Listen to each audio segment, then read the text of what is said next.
Appreciate it. I'll clarify this a little better. Lon Kruger wasn't there. He was somewhere else, but I knew him because he'd been around there enough to know. In '82, Lon was at Pan American. Pan American, that's right.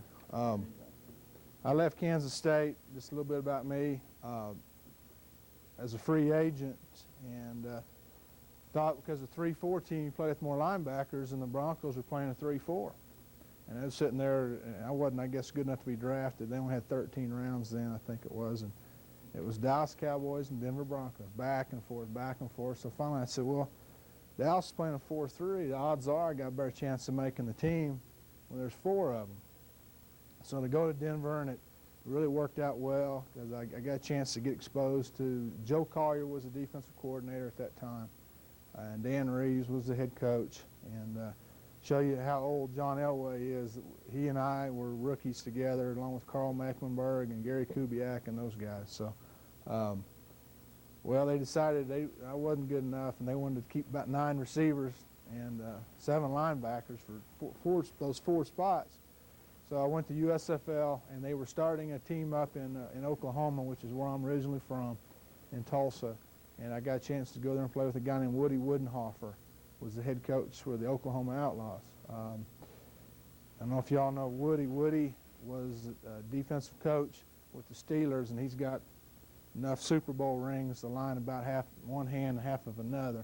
And so I got some exposure to some of the tilt and some of the stuff that people are familiar with that George Perlis, who was also with the Steelers, went to Michigan State and did. So I got fortunate enough to see some of that. Well, the team decided they were going to move, so they go to Arizona, and that's the Arizona Outlaws.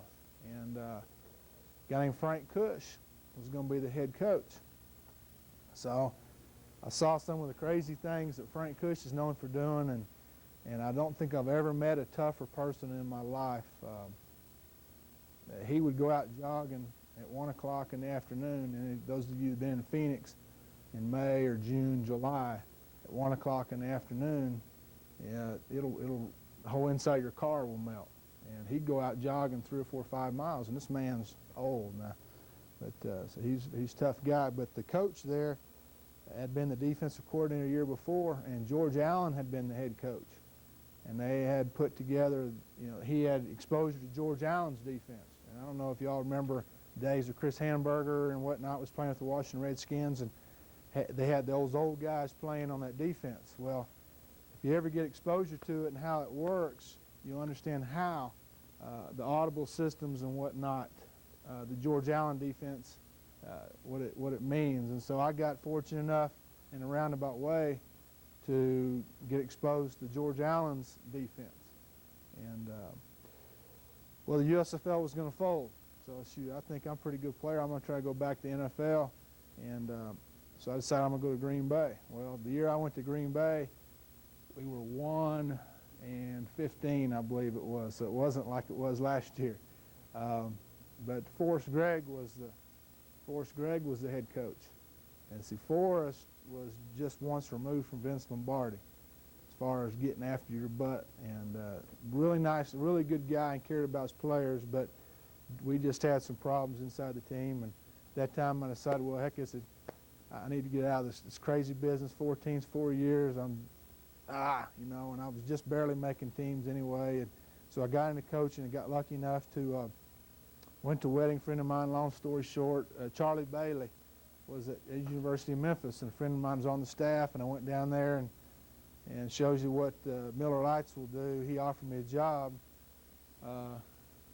Little did he know, offered me a job after he'd had too many of those at the rehearsal dinner.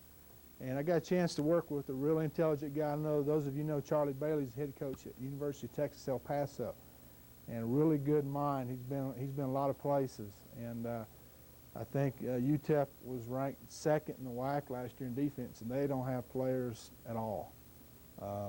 So if Jackson had a community college, they could probably beat El Paso recruit. And I got a chance to do that. Coach Bailey got fired a couple years later, and I got lucky enough to be retained. Chuck Stobart got to be the head coach. A guy named Joe Lee Dunn became the defensive coordinator. And those some of y'all from Georgia down there from the southeast part of the United States probably familiar with Joe Lee. And Joe Lee's got the reputation for blitzerama. I mean, he's going to bring them from everywhere and anywhere. And quite honestly, I was a secondary coach, and quite honestly, it drove me absolutely crazy. You couldn't in and out, wouldn't let you switch off. You had to play off man. You know, all these things that I thought you couldn't do, then I learned that you can do. And I learned that even though I thought some things weren't sound, you know, his philosophy is, hell, bring 5 from the side. That back ain't coming out. If he comes out, we'll sack him before he throws it. So we play teams like Montana, you can't do that. But anyway, so I learned some of those concepts. And then the guy, he left a couple years later, a guy named Tim Rose came in, and Tim brought the stacked, quote, stacked 4-3 defense. Tim, since he'd left Memphis, Tim went to Cincinnati and then Minnesota, and now he's at Boston College. And over the 4-year period we were there, we were ranked 2nd behind Alabama, 3rd behind Washington State and Miami, and 2nd behind Kansas State in the nation in defense. And I'll say what I said about Memphis, about I said about El Paso. And you got the best players there. But what you try to do is you try to be sound, and you do it with playing great effort. And there were some things that I'd be happy to share with you as far as habitizing guys to play hard. And I didn't want to talk a bunch about myself, but so you guys kind of get the understanding. And then the latest head coach, and I got retained through all this, a guy named Rip Shearer, and the defensive coordinator there is named Jim Pletcher.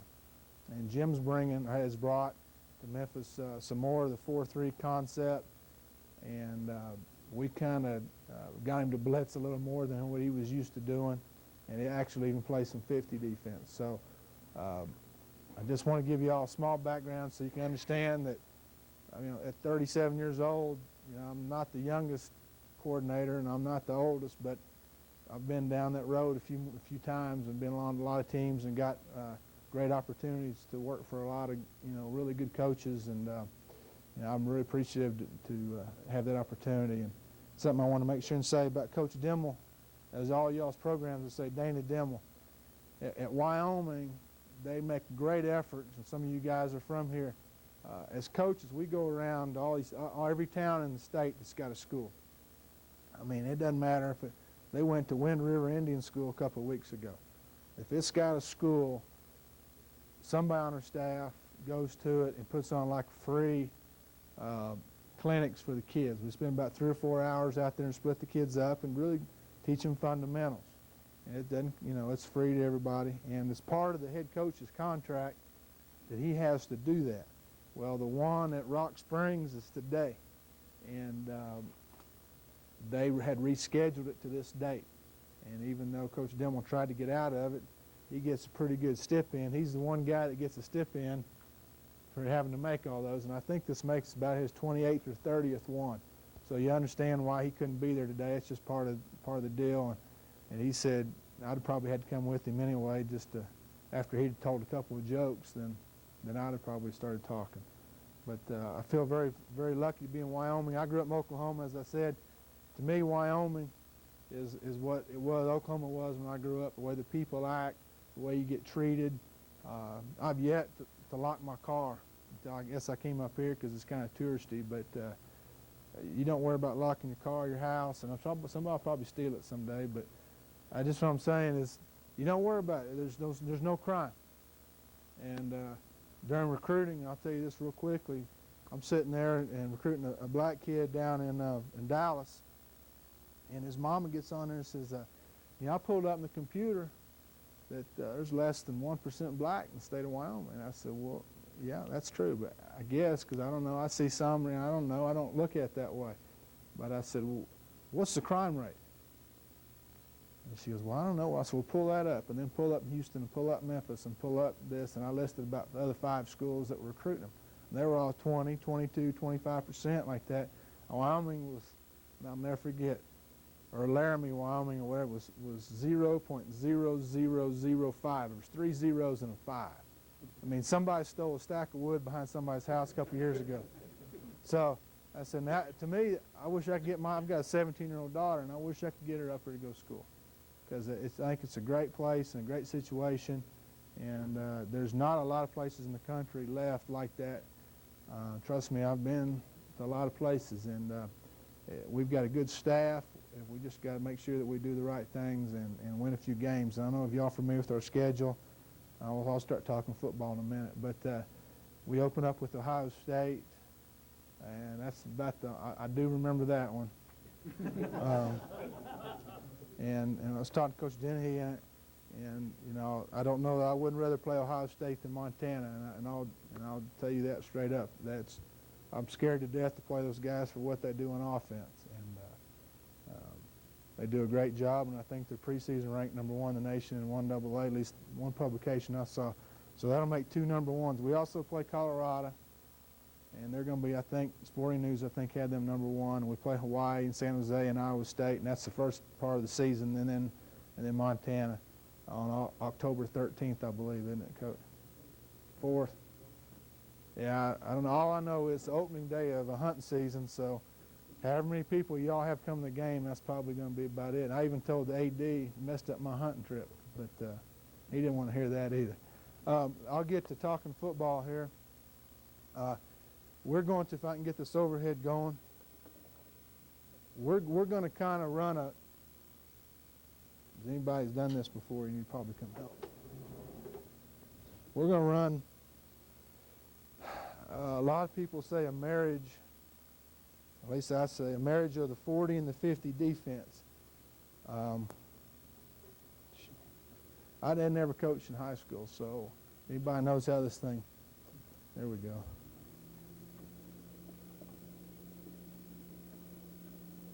Go the other way.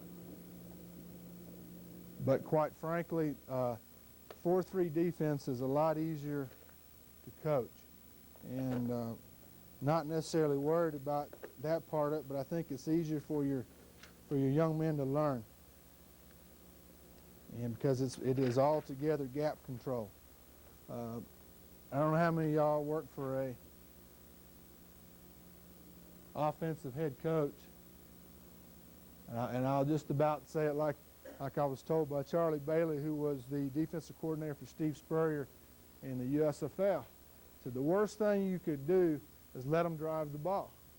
You're better off letting them just score, because he wanted the ball back. He wanted the ball back, and our head coach gets real antsy.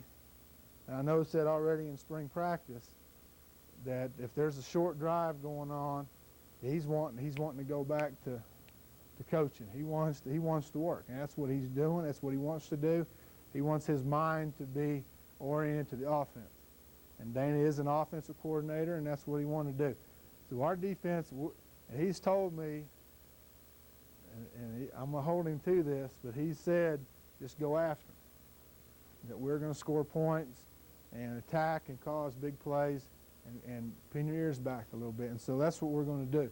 On every snap, we're going to blitz or threaten the blitz. Okay?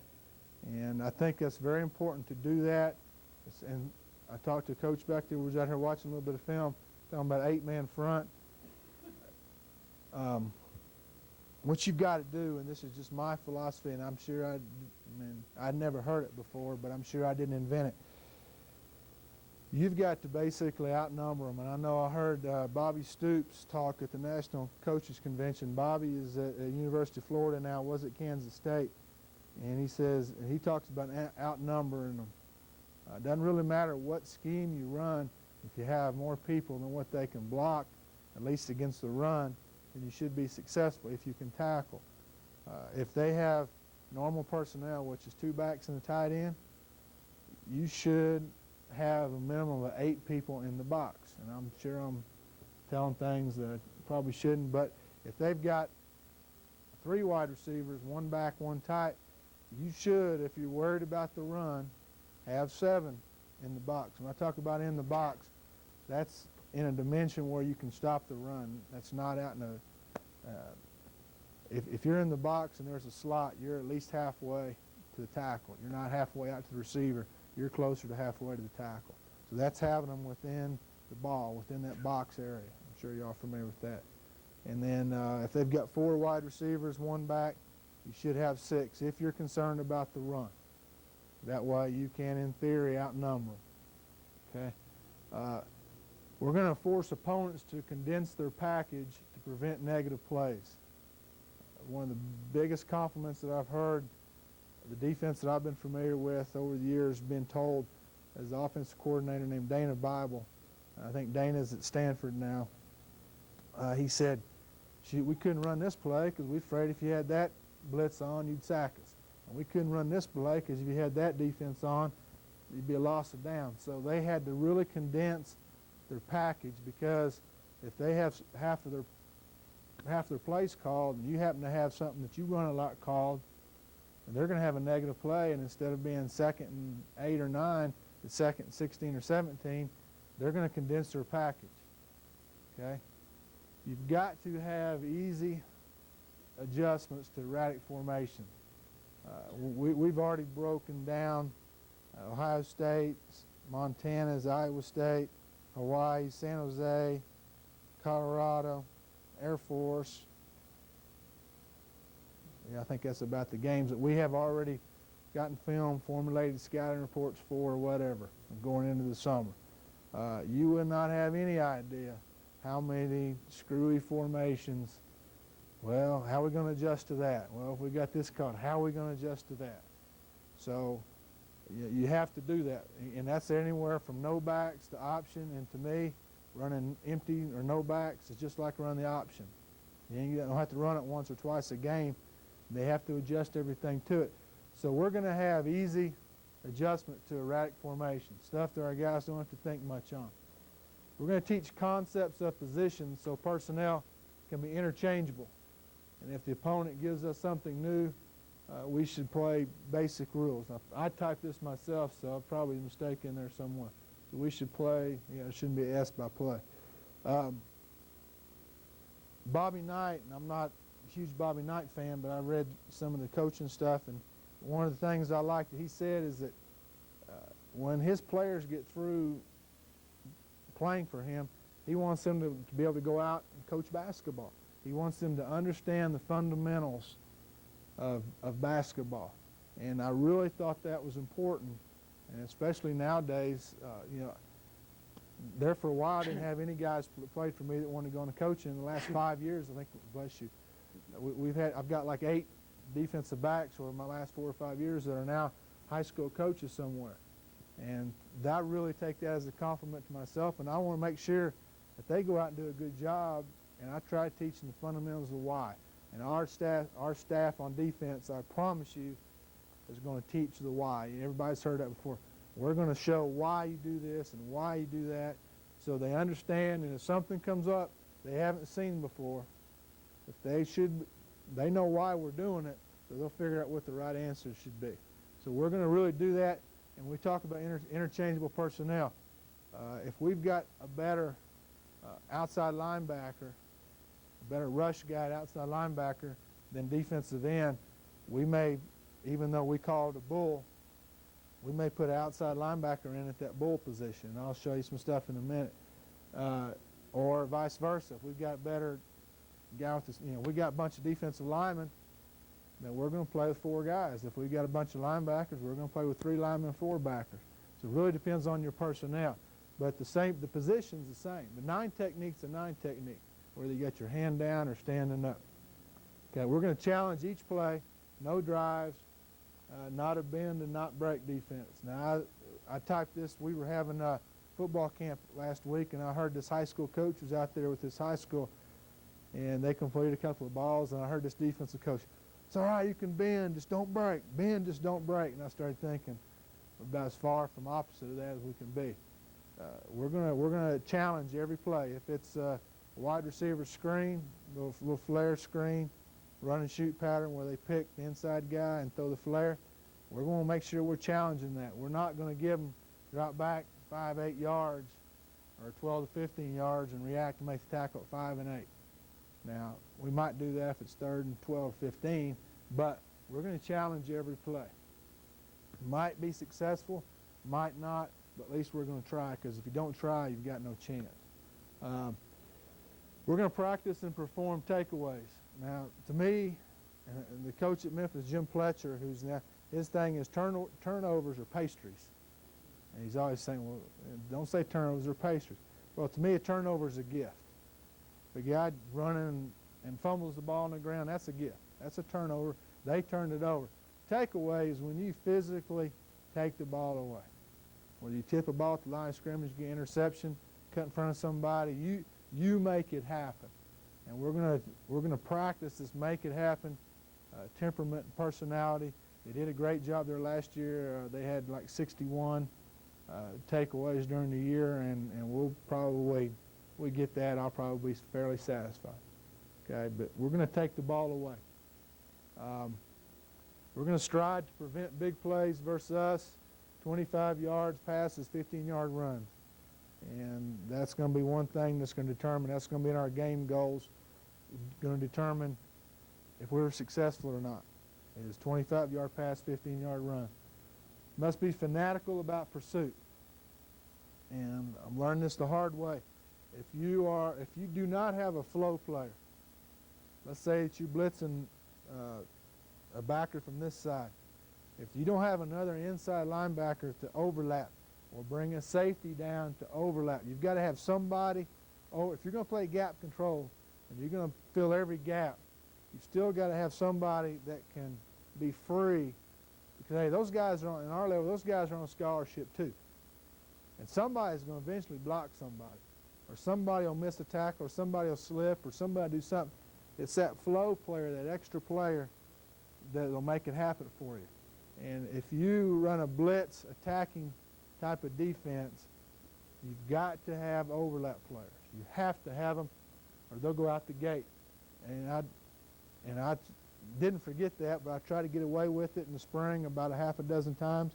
And I'll be darned if every time that we sent the house, didn't have an overlap player, crease, and the first thing that happened was a running back hit the goal post. So that's stuff you do in the spring. We won't do that in the fall. And you must be fanatical about pursuit, because sometimes those guys got to come a long way to overlap. We're going to create offensive confusion by movement. No offense, University of Wyoming, I love it. I really love being there. But we don't have some of the big gorillas that I see playing when we went down to visit Florida or Kansas State or even BYU or some other places that got 295, 300-pound defensive linemen that all they do is put their hand down and throw a fit. We don't have those guys. Now, we've got some good players, and we've got 2 defensive linemen that could be All-Americans, but they're 270, 268, 270 if they got their weight back up that they lost early in the summer. So we're going to have to move. And movements, and I'll show you how we go about moving it. Our defensive calls are going to be descriptive. For example, tight. Well, the linebacker gets up a tight angle, it's tight. Tight's left, or opens right. So the calls are going to be very descriptive. If we tell our line to move tight or move open, or if to line up to the boundary or line up to the field, there are things that are very descriptive. And it's not, wildcat right or cowboy left or this. It's things that they can see and know and are descriptive to them. We're going to be a little bit different. And I've been accused of being this too much. We're going to give opponents things they have not seen. But on the same respect, I do not believe that anything in football is going to be invented. I believe everything's, you just kind of go back and look. And I thought I had a heck of an offensive formation one time where I showed Coach Stobart. I said, Coach, we got 2 great fullbacks, 1 good tailback. Why don't you line them up like an inverted wishbone and feature that tailback? Well, I've come to find out, those of you guys remember Steve Owens played at Oklahoma, won a Heisman Trophy. That was the formation they ran. So I thought I'd come up with something really neat and revolutionary. Shoot, that Bud Wilkinson or somebody invented that back in the 50s. But anyway, so nothing new is going to be invented. It's just you may see something that on film somebody else has done, and it's kind of everybody steals from other people. Now we're going to be a fast break defense, and I hope we didn't fast break backing up, but we're going to hit and run and play with emotion. We're going to call it guerrilla warfare. We're going to have that. We're going to have our guys, if they're tired or if they're not playing hard, then there's a place for them, and that place is over on the sideline. And I was going to talk about this. You know, I come from Memphis where for 9 years where you had to coach effort. You had to physically do drills. You had to make them run to the ball. Every year you get guys in, all these new freshmen, and you had to coach effort. We did all these different pursuit drills and this and that, and screaming and a holler, running the ball here, running the ball there. So I've got these, 3 or 4 things that we would do that I brought up there to Wyoming. Well, it kind of got to be a waste of time because those guys run to the ball. There's a reason why they were 10-2 last year, or we were 10-2 last year. I can't claim any of it. Okay, they do little things right, and it is great tradition there that they do play hard. And I can promise you that we're going to do our very best to take it one step further, and we're going to have to. But we're going to play hard and fly around, and if they don't want to do that, I'm going to be excited. If they're not, you play defense with emotion, so you got to be emotional about it. Okay, personnel considerations. We don't have 300-pound D linemen, so we're active and give them a 3-way go. Here I am typing bad again. Goes. Take big linebackers and make them D line. We recruited 8 linebackers last year. Okay, one of them's weighing 248, another one's weighing 242. Well, when they come into camp August 1st, their hands are going to be on the ground. And linebackers are gap control. They're fast flow. We don't need big Mike linebacker type guys like you see in the pros a lot where they play on first down and they take them out second long, third and long. We want guys to go ahead and go and fly to the ball. We're going to be fast flow linebackers. So with that respect, we did take 2 safeties and move them into linebackers. So we're going to fly to the football. And corners are cover guys, and they rarely have run support. And we'll get to some coverage stuff. You'll see that. Let me quit talking about this stuff. And if you guys have questions, please just jump out there because I won't know.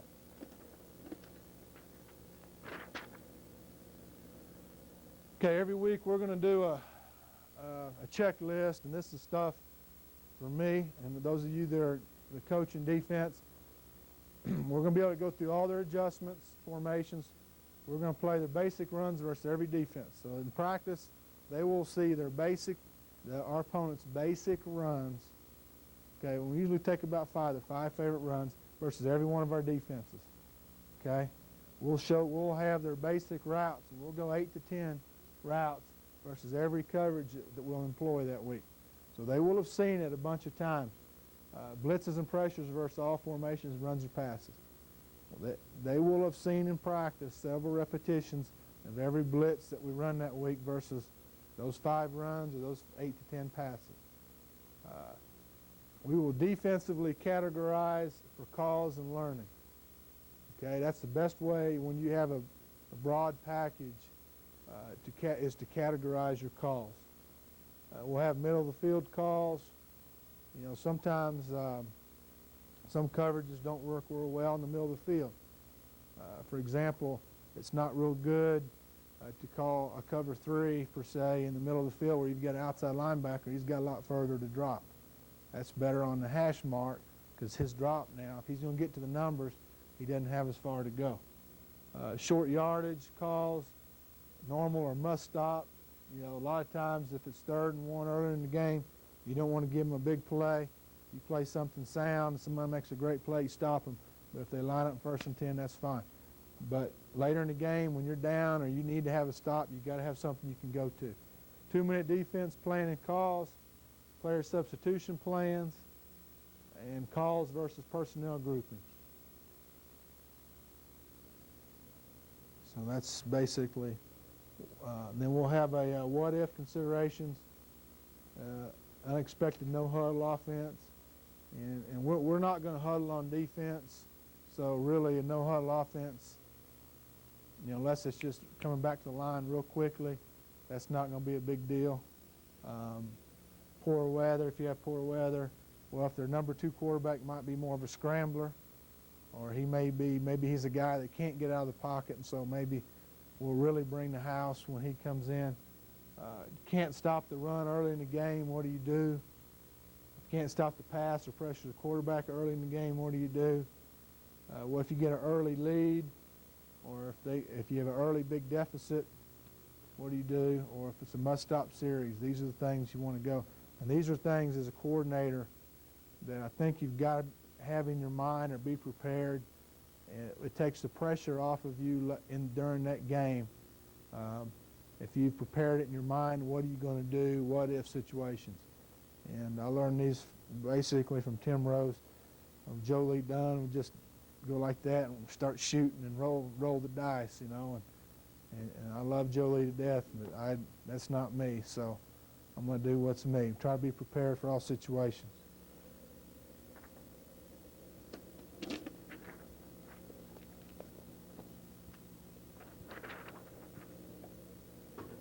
All right, our communication system.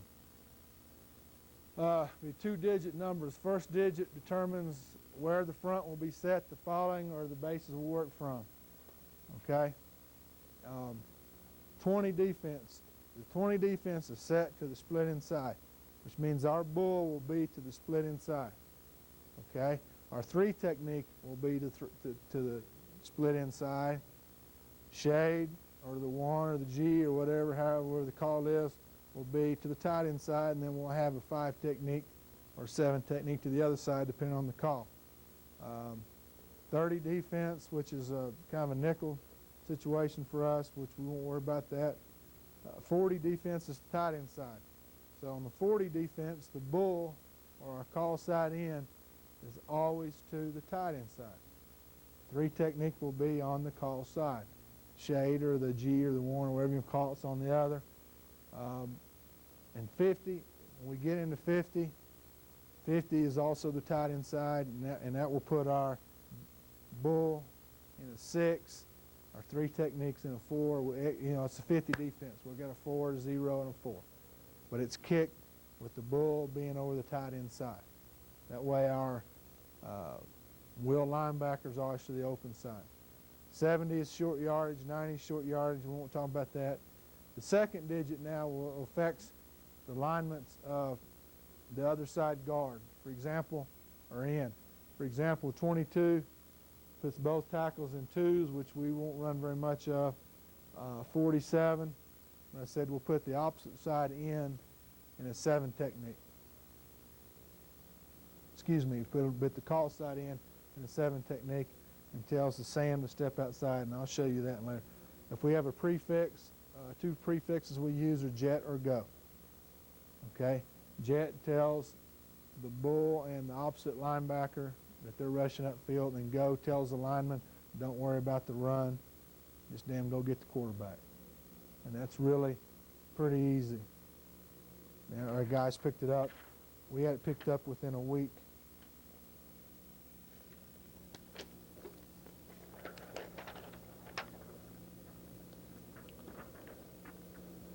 Okay, other variations, and this will all come here in a minute when I start showing pictures, it'll be better. The call side in, we use numbers, say 45, okay? 45, we'll end up taking that 9 technique and putting him down to a 5. So for 46, he's hep, tight end. 47, he's inside shade. Go 7, we won't use very much. This is just hypothetical stuff. And then jet technique we talked about. The words, so we say 40 wide. Okay, we call 40 wide. 40 means the bull's on the tight end side. The opposite side in from the call side, he'll line up wide. We say 40 solid, he'll line up in a 4-eye. Excuse me, he'll line up in a 4-eye. And double, he'll line up in a 3.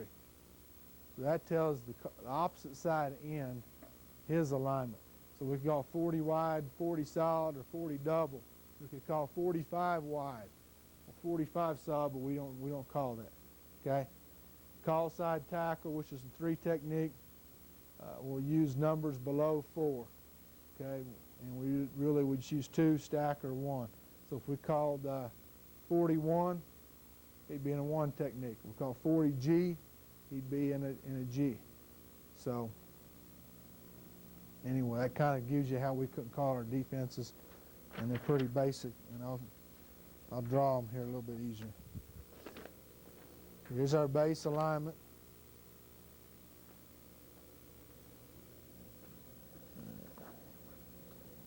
40 defense.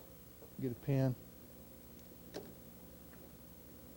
Okay, there's the basic 40. If we called 45, and I think I've got that, then we'll put that there. If we call 40G, this tackle now just lines up right there. Okay, and that's basically how that works. Okay, and that's just the 9 technique. It's your basic 4-3 defense. Now, how it's a little bit different is, and I'll show you here, we've got stack. This is different than Miami, Florida's in that they play a stack, and they play their mic right there. We tend to work this guy back to the open side a little bit. And if I go too fast, y'all tell me, but I've got a lot of stuff I want to go over.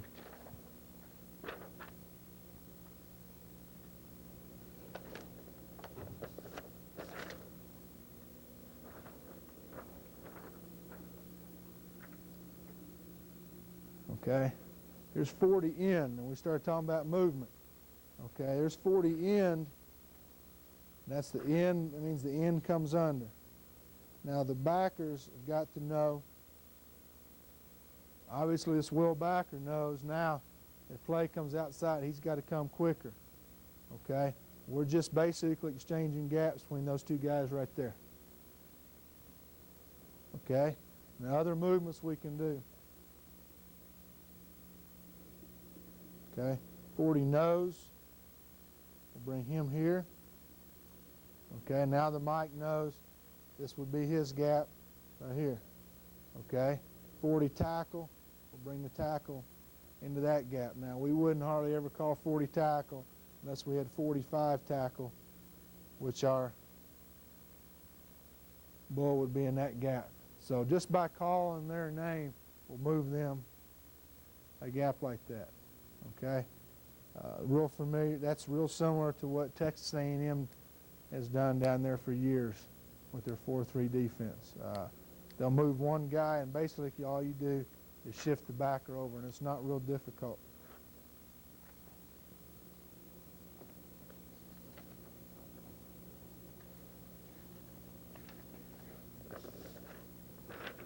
All right. And I said we'd show you 40 stack. And this is exactly what the Miami Hurricanes do. This is their big thing they've done for years. But they just tell those guys to tee off.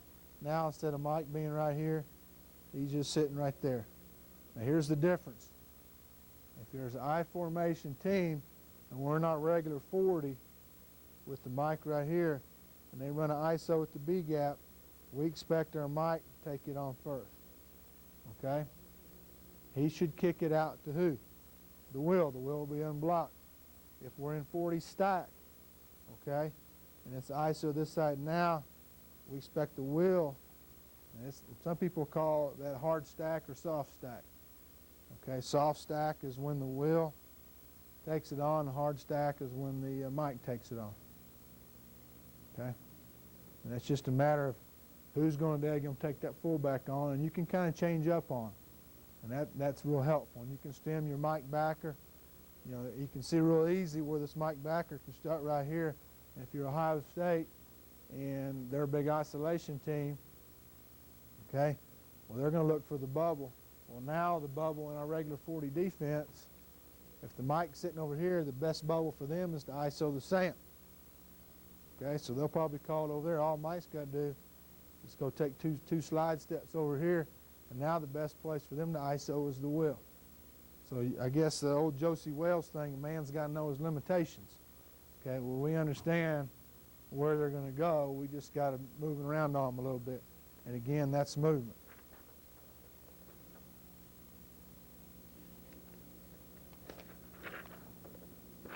Okay, more of a passing front is 40 wide. Okay, and most of the time, we'll go 40 G wide. We'll take this tackle and put him right here in a G. Okay? You can see we're at 40G wide. It's pretty easy. They know what to do. All we're doing, wide's telling our backside end just to widen out, and we'll canter him in a little bit and tell him to sick him. Okay? And of course, if the tackle blocks are down, we'll close and spill, but we'll put him a little bit of an angle, okay? Solid would be right here. We'd put the end in right here, okay? And double would be, we call 40 double, would be putting the end all the way down, and that would give us our double eagle look, okay? And obviously when we go to double, we'll probably call it jet 40 double. The jet would walk the wheel up on the outside, and that'd be a double eagle look. So that's another way of getting to the double eagle. That's not bad, okay? What we would do against double tight, you're talking about one back, two wides, the balance formation? Yeah. Or two back? How far are you going to line your defensive front? Are you going to, you said you always want to have one more guy and move one of your safeties up to it. Yeah, the safety will take the gap, and we'll probably balance our front up, which means we'll go to a G and go to a 7. That'll be probably pretty much automatic.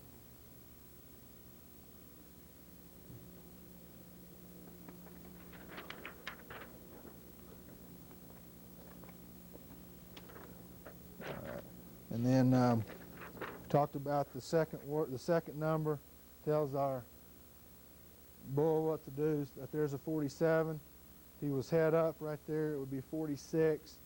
If we put him in right here, we talked about, that'd be 45. That's easy. 7 technique, 6 technique, 5 technique. So it all kind of ties in together. If we play 45, we might call 45G a lot. So if we're kicking our front, and the Sam's got to know what it is. If he comes down to a 5, then the Sam steps out. He's in a 7 now. You see Sam stacking rather than being in the gap, which makes, if they double here, he's got to be able to come a little quicker. So those are all little variations, and they're movement variations. And a lot of times, we'll just line up in 46 and call 46 bull and let him move in there.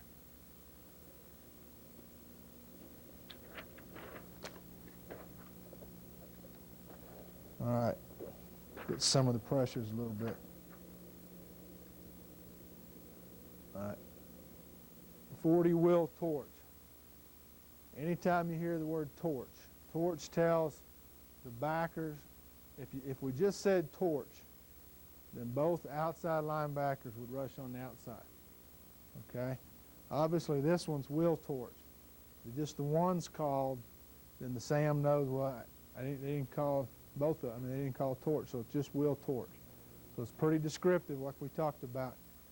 And the end's got to know whenever it's torch, I come underneath. Okay? If we were to call, I probably got a card sheet for it in there, but if we were to bring both of them, it'd be smart for us to bring the bull in here, the Sam out here, and bring the Sam around the outside. So if we called, it would probably call it 45 torch, or 46 torch, where we can get the bull coming down that C gap if we were bringing both of them. Okay? And I'll talk about the coverage in a little bit. If we're just bringing one, all right, we've got 2 backers that can cover the 2 backs. Okay? So that's just going to be a man-free coverage, our cover 1. If we bring both of them, you've only got 1 backer for 2 backs. And simple arithmetic says we got to bring somebody to the secondary to cover the other back. Okay, so then that'll be cover 0. That's a blitz coverage, 6-man. Wherever we bring 6, we can't have a free safety. And I'm sure I'll have time, but I hope I'll show you some of the little combination things and how we teach that. I guess I can show you right now. Let me give them my right-hand side.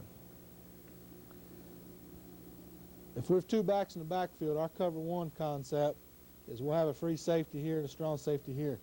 Most of the time, well, I've got it drawn up, I'll show you later. Most of the time, we'll have, if they're in I backfield, we'll have a call between these 2 safeties.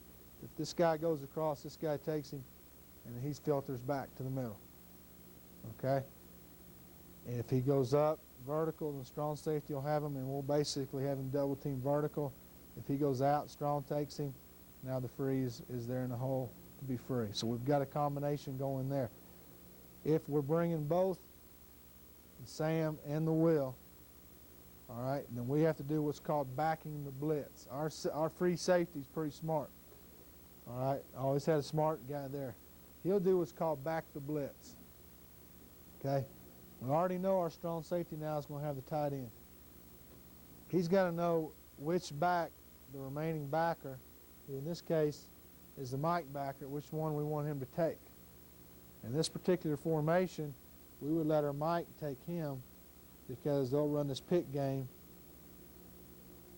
right there where a lot of teams do.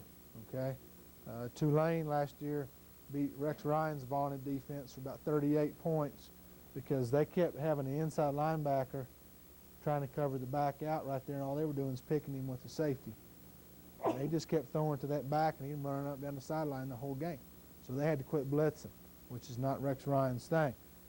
We're going to be, hopefully, keep that in mind, in that now we want our safety, if they do that a lot, we want our safety to cover the guy they use the most out of the backfield, and he'll back the blitz to this side.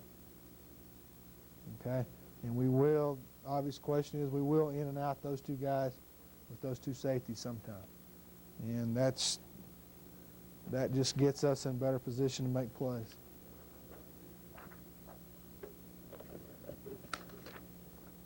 Okay, and here's where I showed you 45 Sam torch. Okay, if we're just going to bring the Sam, we'll probably get down to 45. Okay, now if we do this, these two guys here now would have the backs. Okay, because it would be cover one.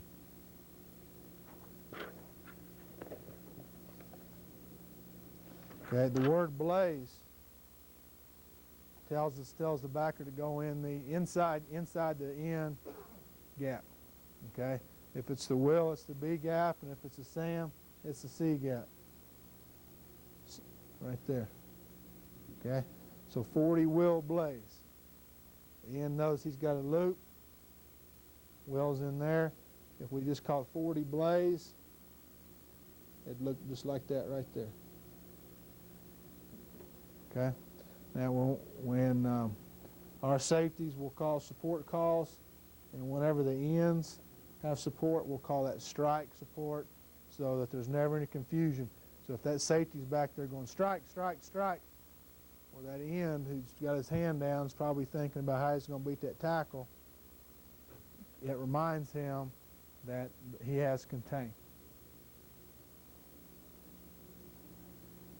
Okay. He would have the remaining back, and depending on who we game plan, the same concept as torch, where we would back the blitz from. Okay, 40 Mike gut. Again, it's pretty descriptive. Mike gut, going up the gut, going to the A gap. Okay? That right there. These two guys would have the backs.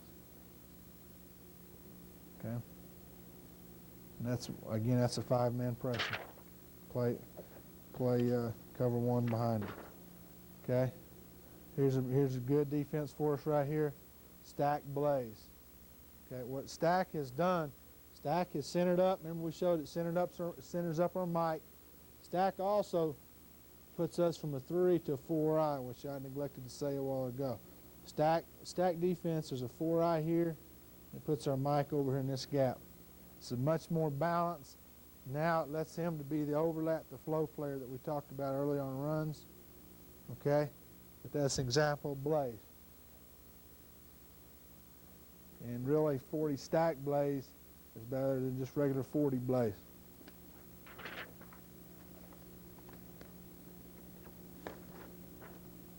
And there's 45G torch, which I showed you a while ago.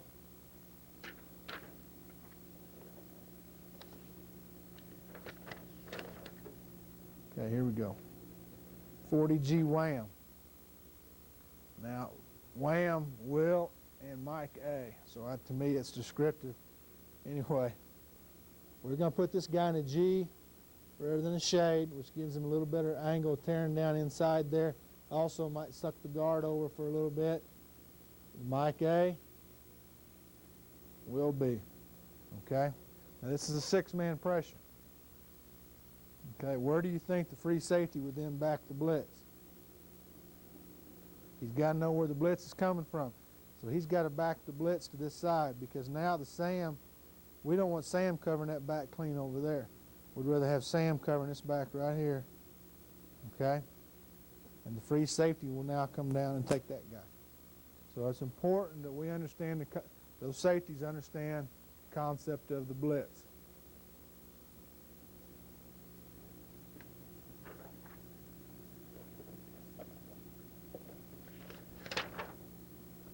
A 40 gen wham, and really should say GN wham. Okay? The end's telling this guy, and actually, I don't know why just gen sounded good, but probably should call it 40G tackle wham. Okay, it's just a little bit out, because we know that tackle, the word tackle tells this guy to tear from the 3 inside. Now the Mike's got to know he comes around. Okay, again, the same concept, wham. Free safety's got to back the blitz to the wheel side, which the wheel always lines up on the open side. So that happens pretty fast, pretty easy.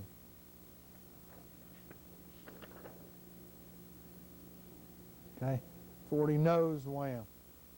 Again, the Mike's got to know. Okay, here's our nose, crossing the face. Once again, movement. Now Mike's going to that gap. So our Mike linebackers got to be fairly intelligent too. But I think that's pretty easy. Okay, and really we just got 3 different blitzes out of the same thing. Just moving one guy, and the Mike's going to know which gap's going to be open.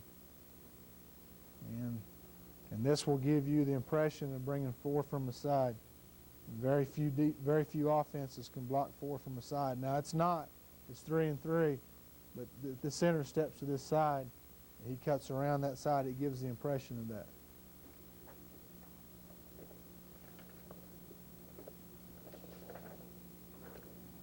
Okay, the word smack, Sam, Mike A, smack. Obviously it's the Sam and the Mike. And here's the same smack. Here's the stack concept.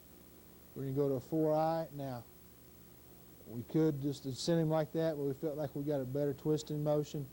Bring him down inside like we've got it. Okay? And we talked about flow players. Here's our flow player right there. And where would our free safety now back the blitz? He would have to back it to the Sam side. Okay? So now this would be better against a team that likes to release 3 out to the field. They really like to get that fullback out. So what you can do now with your safeties is you can do an in and out with your safeties. And if the tight end goes out, this guy sits for that back. Tight end goes in, he takes him. Now he sits there and waits for that back to come out there. And 1 week after, we were talking about Tulane ripped Cincinnati on that. We played him and had 2 picks by a strong safety because they kept trying to throw the daggone ball to the back of the flat. Should have had about 4 of them, but we didn't. But that was what they thought that was their answer to winning games, and they kept doing it. And we were already sitting out there waiting on them. So that, we talked about it earlier, taking teams out of what they like to do, making them change their offense. And that was just a real simple thing. And we just pressured this a lot more instead of bringing the wham.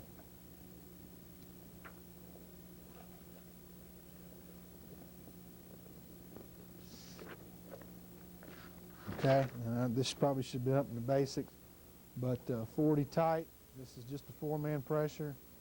Shouldn't have had it back in the back with the pressures. This is just the whole line.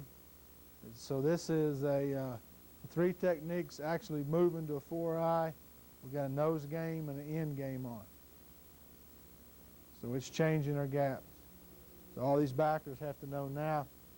If the ball starts this way, he knows he's fast flow. We'll probably have a strong safety come in there checking that gap for cutback. All right, will it be hard stack? Well, no, not really. It'd be soft stack because if they run an ISO here, he would take it on and turn it back to him. He's the overlap player. So we don't always, depending on where you're coming in from, we won't always take an ISO on with the inside shoulder with the outside shoulder free. Okay?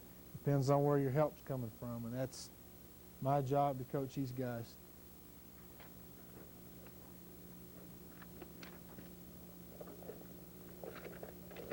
All right.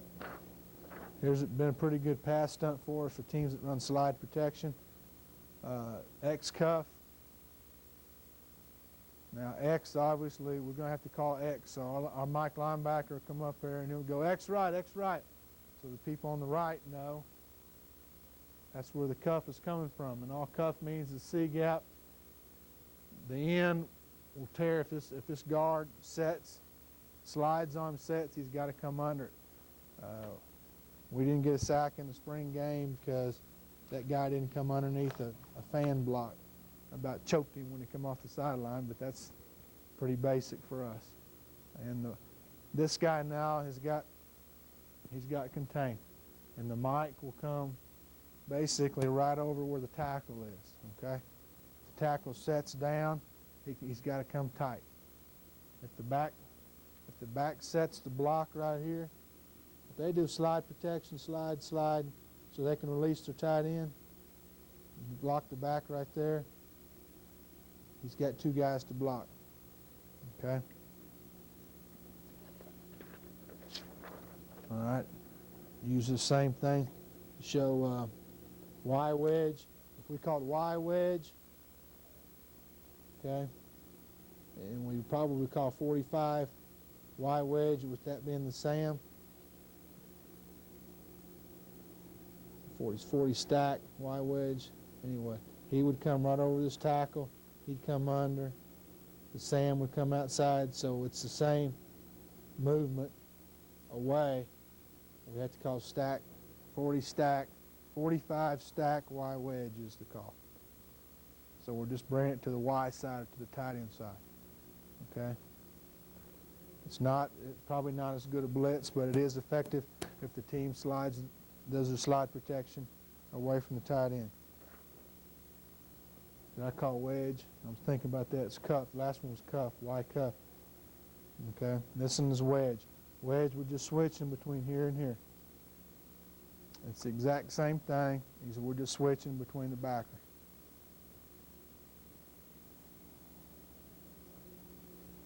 And again, 6-man pressure, where's the safety back the blitz from? He's got to know where the blitz is coming from to back the blitz.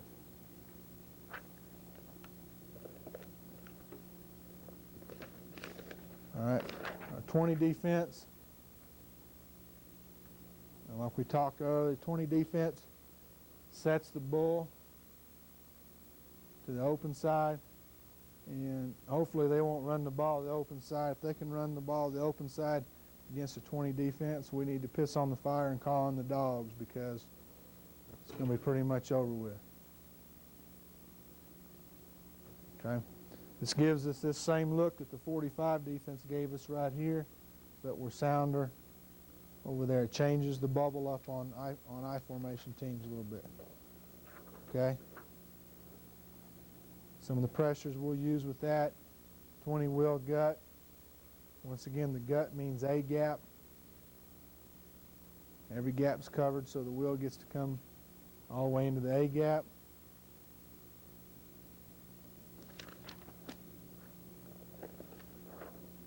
All right, 20 tackle wheel to B gap.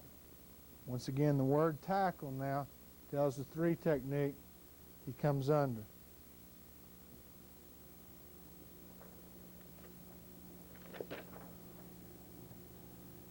Y'all think about that big steak you're getting tonight, because I know I'm making y'all go to sleep.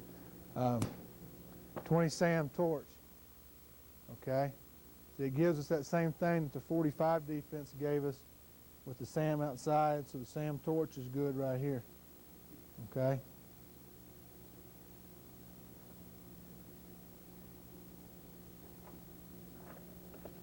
Once again, a lot of movement, and here's one that I hold my breath when we run.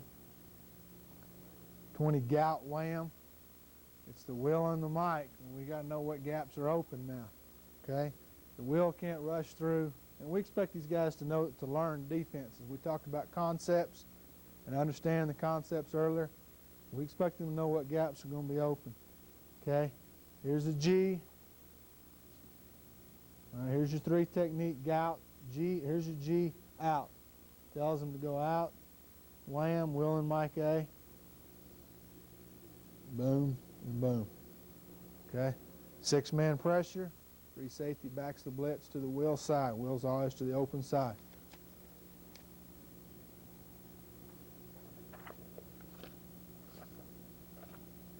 All right, here's a little twist this is going on here. 20 gout wham cross. Okay, this will probably be on their wristband, so I'll have to signal that one. 20 G out, wham cross. Okay, and I don't know if I have it drawn up here, but we have a 20 G in, 20 gen wham. With the G, they tear inside and we come around the outside. That's kind of like the old Jerry Claiborne's wide tackle 6 blitzes.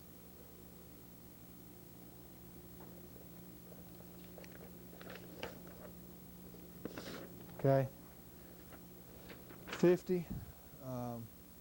We're going to dabble around a little bit in the 50 defense just because a lot of teams don't see it, don't know how much it will play. We've got to get some more backers with some experience. Wyoming, they've been running a 4-3 for a long time, and when they've been recruiting to that for a while, it's hard just to change over in 1 year, and we wouldn't have enough backers depth-wise to be able to do this much. So 50 and it's 30. If we take put a linebacker in right there, we'd call that 30. Okay. As it is, these are our 4 linemen, and the big calls with this is we would call 50 tight. Excuse me. Tight would mean the line like this, and he'd have to go, or 30 tight, and he could play him, or he could drop into coverage, or 50 open, he would rush, and we'd send our line the other way. And that's just the old angle slant, Bo Schembechler. We're not going to do a bunch of, if we do 50, that's how we'll go about doing it. So we'll just move our linemen. I don't know how much now. We're going to be able to do that with some injuries that we've got. Okay. We do have some pressures out of that.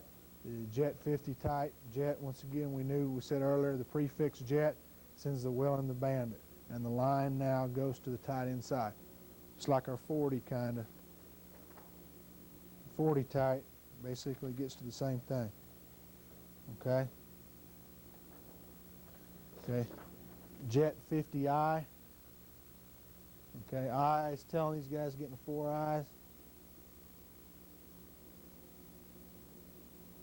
When we do that, a lot of times what we'll do is we'll stuff, we call stuff the nose guard, and he'll backdoor the center.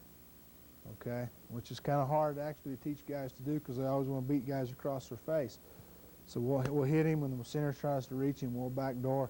The backers now have to haul buns because if this guy's reaching right here, he hits some backdoors. Now this backer's got to get to this offside A gap. He's got to come flying now because now he's got this backside. Okay, and that's a little different. That's a little different than how some people do it.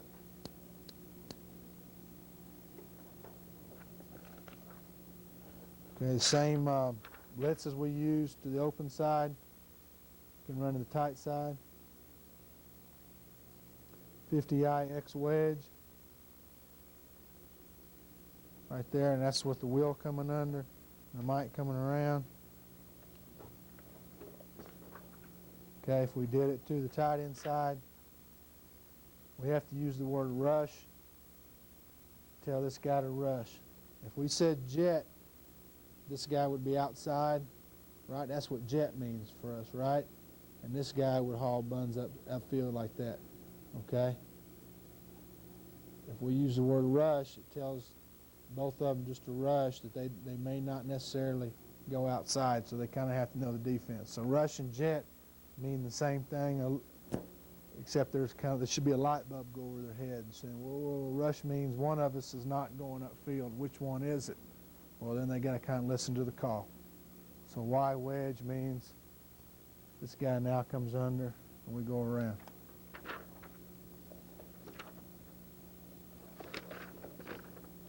All right, and then Jet 50 cuff, and that's what I got the tape somewhere queued up to a few of these from last year. Jet 50 cuff, and here this guy is going to stuff right there. Now if you start counting, okay, that's 7 men. Okay, now this is kind of Joe Lee defense a little bit. Who's got the back? Well, we better get there before they get rid of it.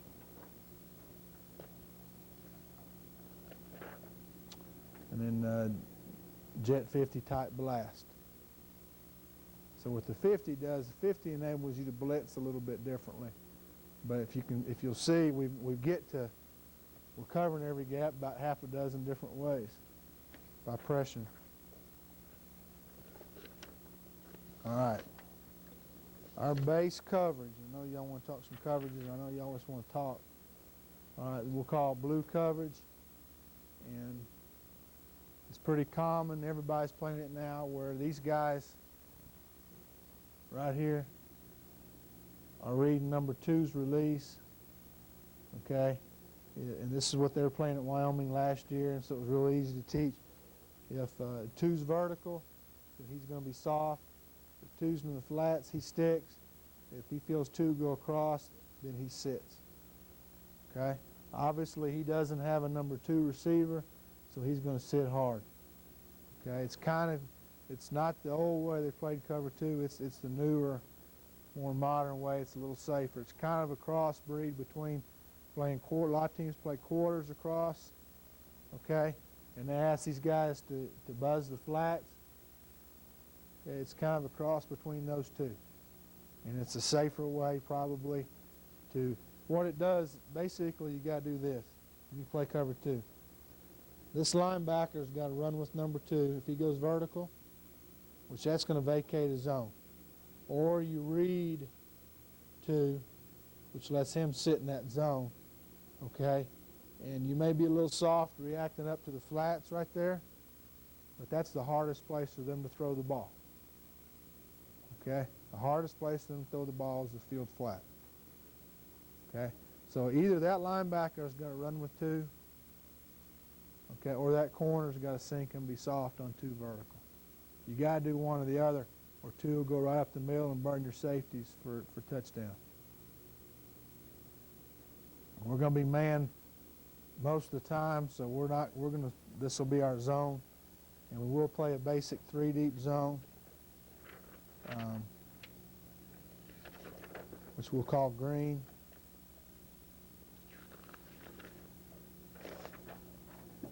Okay, which is no different, and we'll call this our cat safety to the field. So that's the reason there's a K there instead of an S. That's your basic 3 deep zone everybody in America plays. We will have in our package we call red. Red's 2 man under. Obviously, you can see the lines. They've got those. We'll play it out with 45 defense or a 20 defense. This is 20 defense shown right here, to where we can lock up right here. These guys have those guys. Notice we'll say banjo rules with linebackers. We'll practice in and out and some with the linebackers. If we can do it in 2 days and get better at it than we were in the spring, then we'll do it. Otherwise, we won't do it. If we're not very good at something, we won't try to force it. And then maybe next spring we'll work on it some more. Okay, that's your 2 man under. They should not be able to throw the ball if we run that correctly. All right. Our coverages that we use when we're pressuring. Okay. Golds are man free. Actually, we're probably going to change this to cover 1.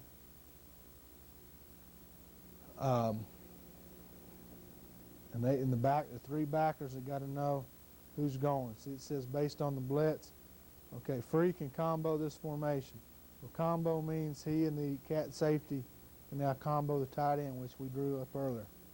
Okay? When you have a slot, you notice that we're playing outside man here and here with this safety. Okay? We'll have what we call is a queen call. then he will do the same combo concept, except it's versus a slot. So if that inside receiver wants to run a post corner, that cat safety sitting on his outside, we better intercept it.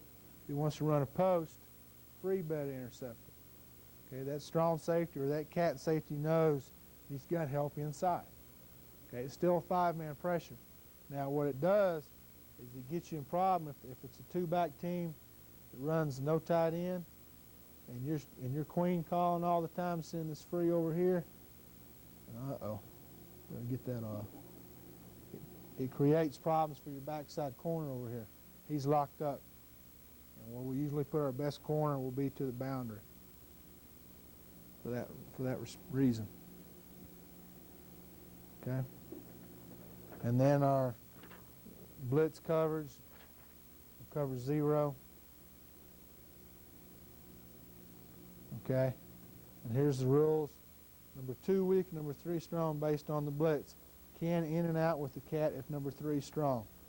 Okay, what that means is he's got number 3 or number 2 based on the blitz, like we talked about.